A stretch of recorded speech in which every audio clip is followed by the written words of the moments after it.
The night I left, I didn't pack. I stood in the doorway of my childhood room, 11 years of belonging reduced to walls that had just been redefined as not mine. My mother's voice from the kitchen, precise, surgical, final. You don't deserve any help. You must fight for your life. My sister sat at the table with her acceptance letter, New York. $35,000. Their voices soft for her, proud. They'd asked about her studio preferences, whether she wanted a corner room. I took my coat. Not a statement. I was cold. The door clicked behind me like a period at the end of a sentence I hadn't finished writing. The first year, I worked at a coffee shop that smelled like burned optimism. Opened at 5 a.m., closed at 2 p.m. Then a second shift at a dry cleaners, breathing in chemicals and other people's formality. I slept in a room where the ceiling leaked in 3 places. I placed buckets and called them interior design. Their words followed me sometimes. Fight for your life. I wasn't fighting. I was just moving. There's a difference. The second year, a customer at the coffee shop mentioned she needed someone to organize her home office.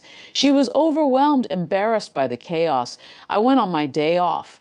She paid me $200. She told her friend. The friend told 2 others. I didn't call it a business. I called it Tuesday. By the third year, I had 6 clients, then 12.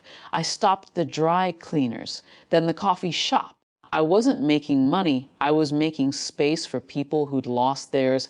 I charged what felt fair. They paid more. Word traveled in that quiet way good news does when no one's trying to sell it. The house happened because I needed somewhere to store supplies.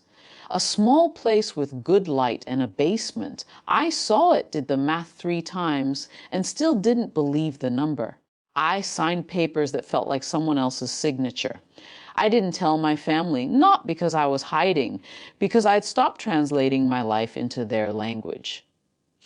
My sister found me the way she always found things, through Instagram posts of clients who tagged my business.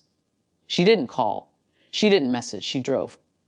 I was in the front garden, cutting back roses I hadn't planted. They came with the house, a gift from someone else's history, when her car slowed, stopped. She sat behind the wheel for a full minute, her face through the windshield like a photograph developing slowly. Then she drove on. 20 minutes later, I got a text from a number I hadn't seen in 4 years.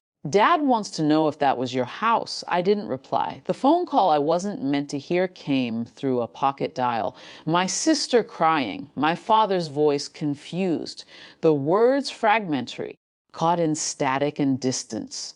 $1 million. Dad, I looked it up. 2 million, silence. But she never, how did she? She always found her way. My father's voice, quieter than I remembered. Not proud, not warm, just stating something he'd suddenly realized he'd overlooked. You gave me money, my sister said. You gave me everything. And she just, we didn't know. My father's voice cracked. We didn't know. I hung up. They haven't called. Neither have I. The house still stands. The roses still need cutting. My sister still lives in New York, probably, or somewhere else now. I haven't checked. The $35,000 she got is gone, I imagine, spent on tuition and rent and the kind of life their money bought her. My money sits in my account, earned not through fighting, exactly, but through showing up in rooms where people needed someone who could see order in their chaos. I never fought for my life. I just lived it one unspectacular day at a time. And somewhere along the way, the living turned into something they could measure. Sometimes I think about that night, the door, the cold, their voices. I wonder if they remember it the same way.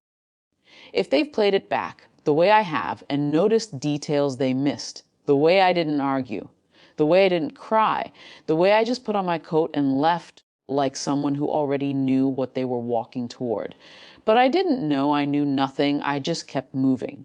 And now there's this house, this silence, this distance between us that no money can cross, not theirs, not mine. It's not a wall. It's more like a room we all stand in on opposite sides, waiting for someone to speak first. I don't know who that someone should be. I don't know if I want it to be me.